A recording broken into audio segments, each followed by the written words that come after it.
All right, everybody, we have kind of a lot to catch up on. I was thinking about doing kind of a video this past week, and I actually did record a couple of them, but I just wasn't really satisfied with the output that I was giving. I'm still a little bit camera shy, and I'm not exactly what you would call a seasoned journalist at this point. So today, it's Saturday, I just thought we'd relax and check out this pile of garbage that was posted about 15 hours ago, so just thought it might be a little bit interesting. I mean, when you get Bill Maher, Dr. Phil, and Stephen A. Smith together, I mean, what could really go wrong? So, right? So, without further ado, let's just get into it, I guess. All right, he is the founder of Envoy Media and podcast host Dr. Phil. And he's the host of ESPN's First Take, Stephen A. Smith, and the next president of the United States. Yeah, let me just start by saying two very qualified people who should be talking about politics. Somebody who works for ESPN and somebody who had his psychology license revoked way back in like 2004 or 2006 or whatever. Yes, very qualified people. No, I'm telling you, it's going to all start up again on Monday. You're going to see. It is what it is. It is what it is. Not to mention Bill Maher's gone completely off the deep end, but I digress. And we will see. Okay. Trump says he probably won't run in 2028. It's patently illegal. But he probably... Can we take him at his word? No. I mean, at least he's being I actually honest. don't think he's going to run. I've been saying this, and I see Andrew Sullivan wrote about it today. He's going to do what Putin did with Medvedev. Medvedev was his, prime minister. They switched jobs, and he was really the president while Putin pretended he wasn't. And that's what Trump is going to do. And Trump can control this country the way he does now through social media. Mm-hmm. If President Vance or President Rubio doesn't do something he likes, all he has to do is get on Truth Social and tear him a new asshole, and the policy will change. Kind of 100% dead on. I don't even disagree with him entirely. So many people will just blatantly disagree with whatever Trump's saying on Truth Social, despite its validity or relevancy or whatever. Just a couple days ago, which I was going to cover this a little bit earlier, but then I just, was kind of camera shy, so I didn't really record it. He posted on his Truth Social at about midnight saying, "Midnight, billions and billions of dollars of tariffs are coming into the country right now."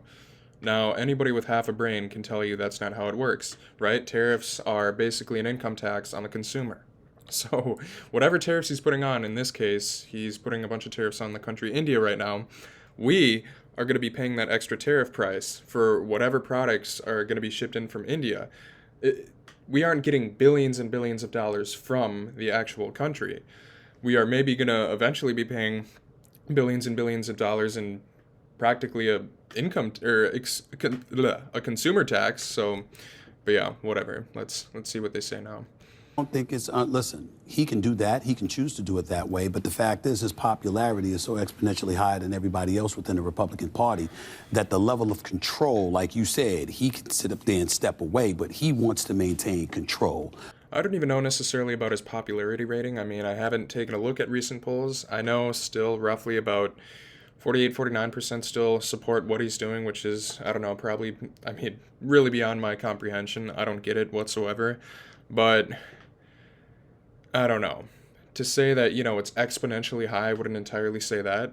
Amongst the rest of the Republican Party, probably, yes, but exponentially and high in general, I wouldn't say that. I wouldn't go as far as saying that, so. Over the party. He wants to make sure that there are people out there doing his bidding, that of his family, that of his interest, whatever that may be, and there is nobody within the GOP that can stop him. No. Who is it? Is it going to be Marco Rubio? No. Is it going to be J.D. Vance? No. That's very true, actually. I can't even argue with that. Trump has so much unchecked power, it's actually unreal. He is doing anything illegal left and right. We just saw this recently with the whole redistricting with Texas type thing. Yes, there is no explicit federal law that prevents somebody from redistricting in the middle of a decennial census, but you cannot do it for the purpose of racial gerrymandering, which is exactly what he's doing. He's doing it so he can slice the minority vote in half, so white, rich, powerful people have a better chance at electing their official that they desire to. So I also just noticed that my camera was completely covering my face, so that's really cool. Probably because I have one of the worst setups you could ever see. It's literally my iPhone just taped to a freaking computer screen, so whatever. Let's get back into it. No, they're already in. It's going to be Lindsey Graham. No, nobody's going to stop him. They're going to capitulate and go right along because he knows how to feed the beast himself. He's about quid pro quo. So he's one of those guys that if you do for him, he'll make sure to try to take care of you as well. They know that, which is why they capitulate to his every whim. Okay, yeah. So what I was trying to say earlier before I realized my camera was completely out of whack is that even though Trump is kind of like that in some cases, I wouldn't put it past him to completely backstab you and abandon you when it benefits him or serves one of his interests. I mean, you can take examples like Mike Pence, where because of the fact that he didn't lie to the American public in the courts, saying that, yes, Donald Trump did win the election because he clearly didn't, he was honest about it. He said, no, I can't really do this because it's illegal, and I do know that Donald Trump didn't win.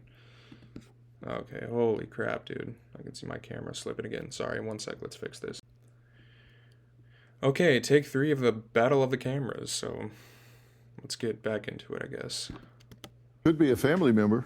That's right. I just brought up Don Jr. Yeah, he could be a family member. Nah, I don't think he trusts his own kid. Yeah. I'm gonna whip Bill Maher on that one, I'm not gonna lie. That's the way fathers like that are. They just are. Probably.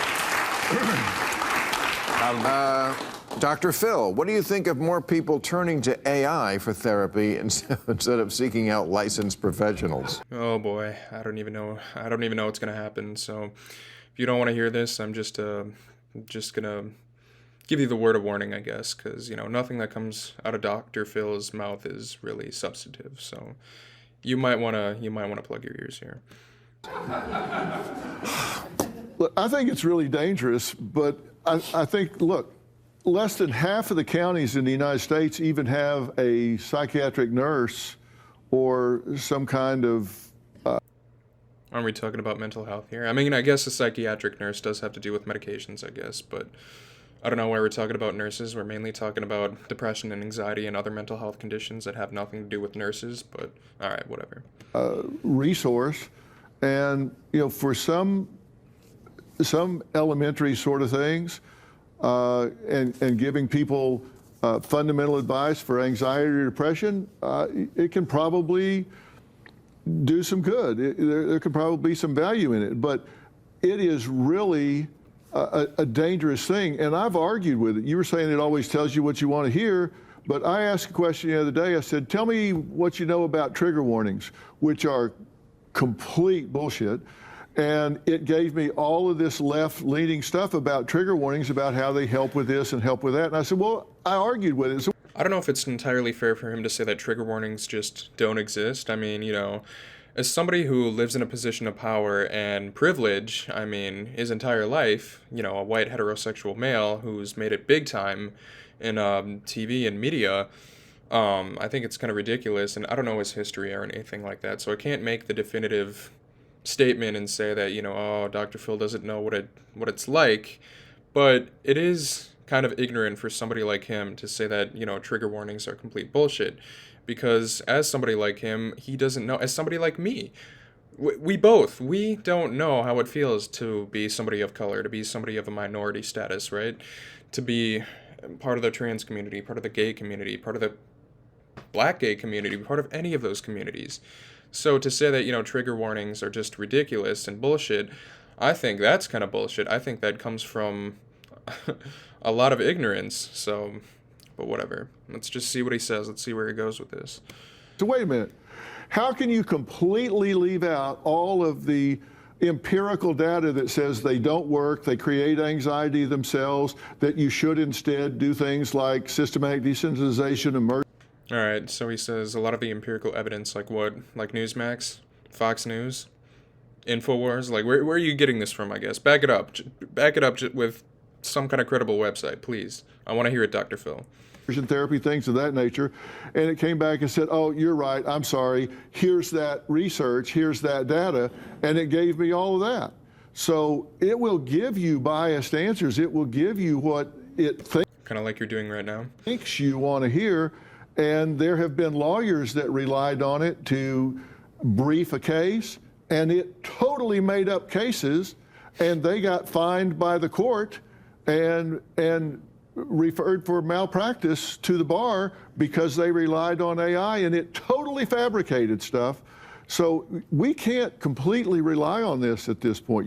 Absolutely it may not. find I the agree needle with in the that. haystack, but you've got to check the needle it finds. It can save you the hunt, but you got to check it. We're not there yet. Here's the thing for me that scares the living hell out of me. So, if you're talking to a phone, you talk Chat GPT, whatever it is, or whatever AI component you want to think of, and you're Clearly, this guy has absolutely no experience with AI whatsoever. You can't even name the right thing, but whatever. talking to that stuff, and that's what you're relying upon. It's less human interaction.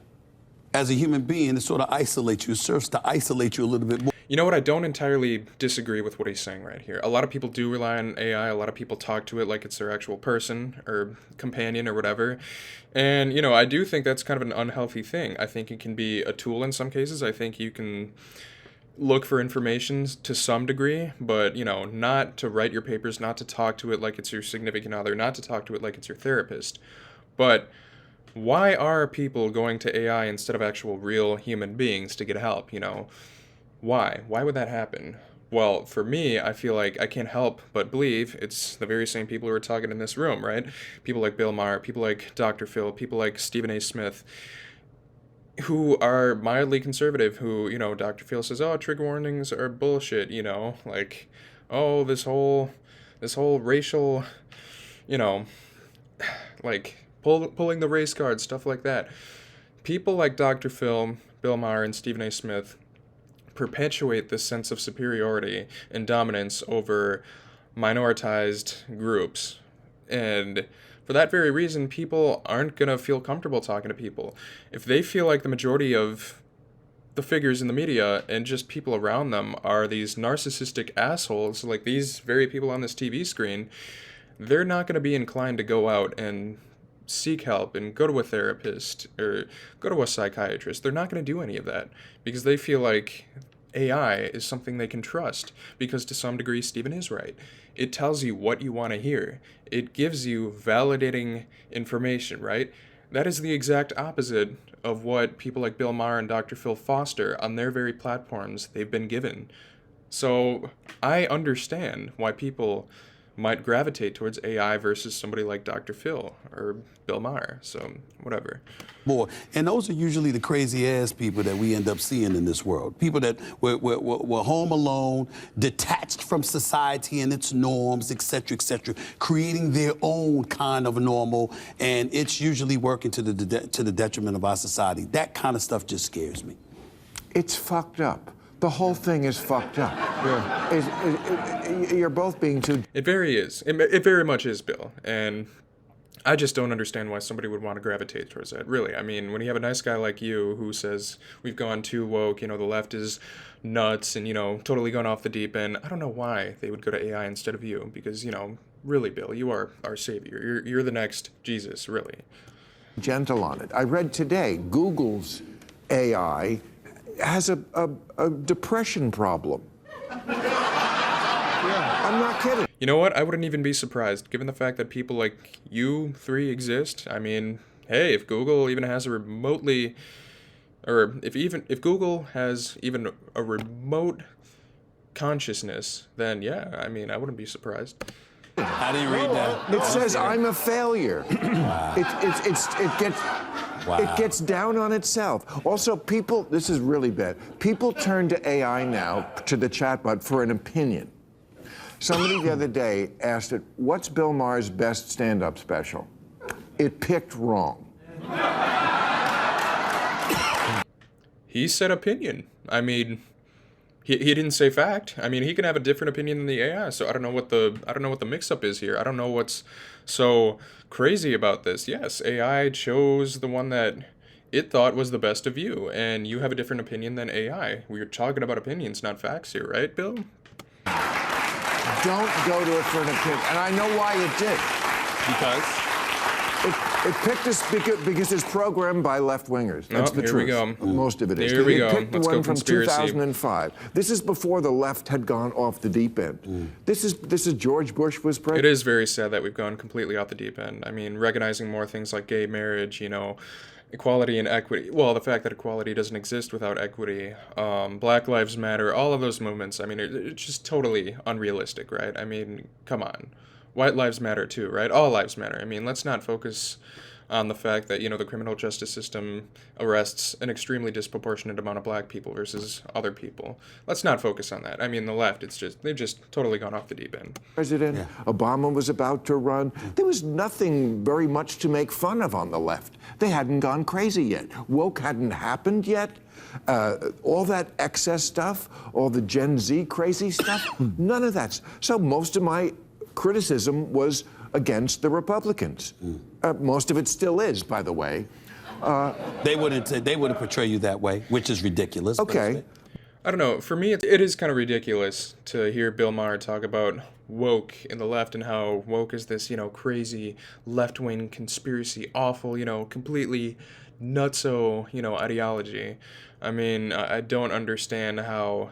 I mean, just the word sounds good. I mean, the fact that you are awakening yourself, in a sense, to the social injustice around you, what's so crazy about that? What's so nuttish about that?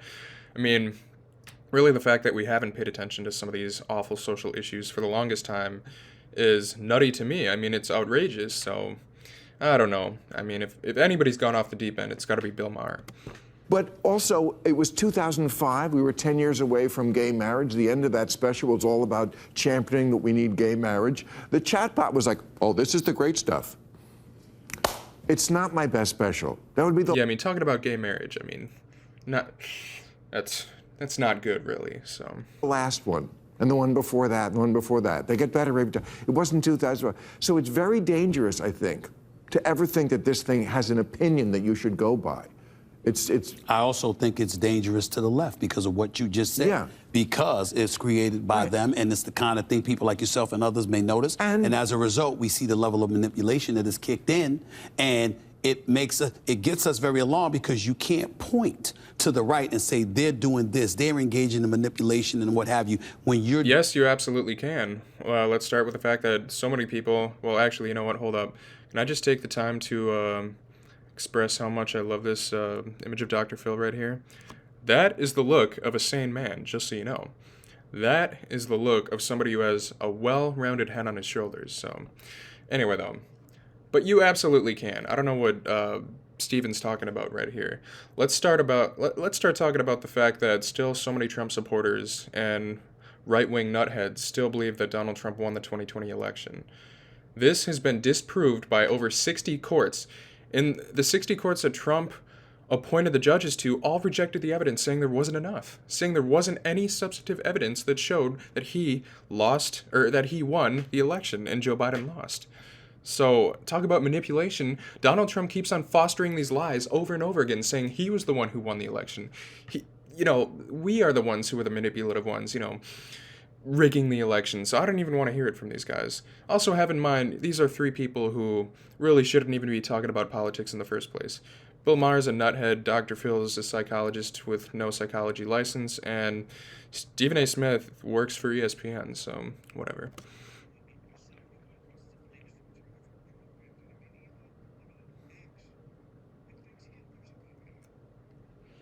All right, fair point, Bill.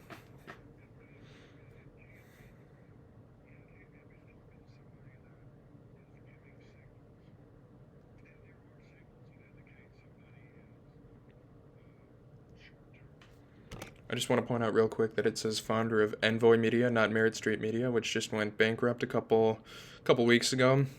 But when you're fortunate enough, like Dr. Phil, and you have a whole pile of cash that you can sit on, it's easy just to go bankrupt and then start a new company. So, but he's not a privileged man. He's just like the rest of us. So.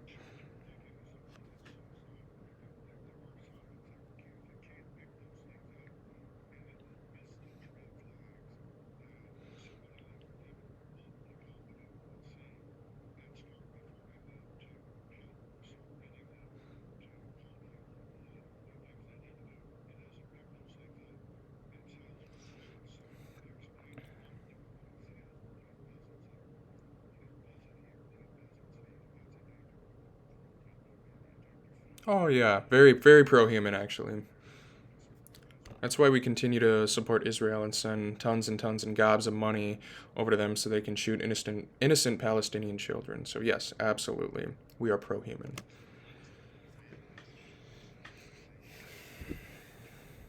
Ooh, ooh.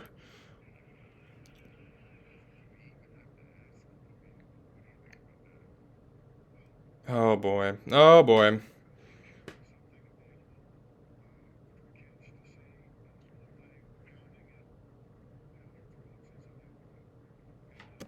I don't know. I mean, you could really make the argument in a way that putting it up in the classroom is pounding it down their throats. I mean, I'm sure if you had some kind of verse from the Quran or any other book, any other religious book, Dr. Phil would, maintain his stance that, oh, yes, they're just shoving it down children's throats.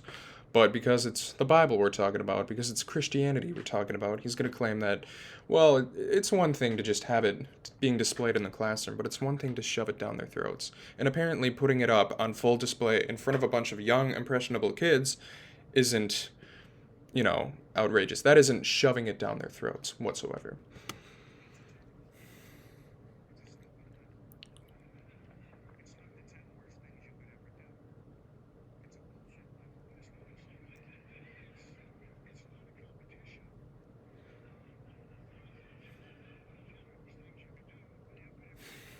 Who is in Bill Maher's audience, by the way? Who actually signs up? Who gets tickets to a show at this point? A couple of old people in their 60s, 70s, and 80s? I mean, seriously, who is going to this show?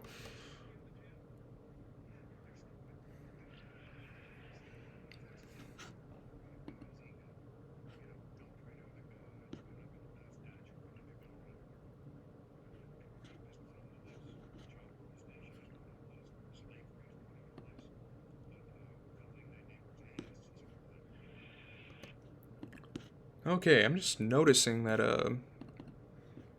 hold up. Looks like the screen is frozen right now. That's really awesome. That's very cool. Let's get that back on for you guys. Okay, there we go. It's a dumb list. There's only two things on it that are laws: don't steal and don't kill. We couldn't have figured that out without the Bible. It's a dumb But list. it's good to have it in there. I mean, it's not a bad thing. I mean, Bill to makes say, a really "Thou good shalt point not there, kill." actually. I mean, outside of the Bible, do you think we really wouldn't have the wherewithal to know not to kill somebody or not to steal, right? I mean, there are literal federal laws. You can't do that. It's just morals, really. But then again, people like this will say, "Oh, well, where'd you get those morals, right?" Because if there is no God, I guess you can't get morals from anywhere, which is a completely ridiculous argument. I mean, to say that you can't have morals without some kind of supreme being is just plain dumb. I mean, basically what you're saying is, well, if there wasn't really a God in the sky watching over me right now, I mean, I'd be murdering people, I'd be stealing from, people, but since there is a God and since there's a heaven up there, I guess I have something to live for. So, just a horrible argument, really. No, Thou shalt not steal. I know, but That's if what I'm you have a saying. list, but if a kid is 7 years old and very impressionable, and this is the list of the 10 Exactly. worst things you can do, Exactly. and you've buried those two amid this other bullshit and left out rape and all these incest and not a bad slavery and all these other things, that is not a smart thing to do for an impressionable child who's trying to learn what is. I mean, Bill is a really interesting man. He's one where I can almost disagree upon everything he says, but once in a while you can find some kind of common ground. And I agree with everything you just said. You say all this other bullshit, that may be other bullshit to you, but if you have somebody that's worshiping their phone and worshiping all of these things that people have generated. Oh my God. All right. I already see where this is going. So basically he's saying, I guess it is kind of a, you could say on one hand it's a breach of the separation of church and state, but on the other hand, I'd rather have people worshiping my God versus their phones, as if phones are an actual organized religion. I don't even know what to say to this. And that is. And Bill's face pretty much encompasses how I'm feeling right now. Right here, this is what I'm feeling. That's kind of how I'm thinking right now. Happening with young people. We have the highest depression and anxiety among our young people since records have started being kept. And what do you think is going to help that anxiety and depression? By validating them and saying, hey, yeah, you know, I know it's a really hard world to live in right now. And with so much hate and disdain for other groups, you know, I don't get it. But you know what? Let's work together to create a better tomorrow, a better community for us, one that encompasses everybody and one that treats all of us with human decency and respect. Nope, that's not. Nope, but Dr. Phil would rather just, you know, continue to spread hate and lies while saying, oh, yes, actually, it's the left that's the problem. So. And you think That is a all long way around to defend what you're talking about. Very true. We went all the way to cell phones to say the Ten Commandments in the classroom. you're the one who said worship no other God. There are people that are worshiping phones. They are worshiping other things. It's not a long way around. Not in the way that organized religion is. That's something that they just don't understand. Worshipping a phone, you don't literally mean like you're praying to it. You mean you're just glued to it. That's not an organized religion like Christianity is, Judaism, Islam. That's not the same. Absolutely true, but Yeah, I don't know it what it is. has to Thank do you. with this. Okay, that's not really on the same. Okay, Phil is a angry crypto if you group has can't taken tell. credit for the wave of dildo. Oh yes. Dildo throwing at WNBA games. They're throwing green sex toys on the court. Is this just edgy marketing, or does it reflect a sexist attitude towards women's sports? What is the point? Combination of both. Is your problem that they're green or that they're just throwing? Yes, ha ha ha ha, Dr. Phil. Yes, that's actually the problem. We're not going to talk about the fact that, you know, people are throwing dildos on the court because, you know, they're being extremely sexist and degrading towards women. No, it's the green that's the problem. Alright, honest to God, I'm just going to end the video at this point because this is just a bunch of stupid shit, and if you have any brains, I mean, you're able to tell that this is just a hunk of crap. So, and you're probably tired of my voice at this point, so I'm just going to end it raw, unscripted. If you like the video, please share, like, subscribe, hit that notification bell. With you, I can grow this community of resistance. I really appreciate it. If you like this platform, please let me know in the comments. This is just kind of something I'm exploring. I promise I'll try to get more substantive, you know, heavily saturated with information videos out to you, but I just thought I'd take a break because I'm still getting the hang of this, you know. So thank you very much once again, and until next time, take it easy. Bye.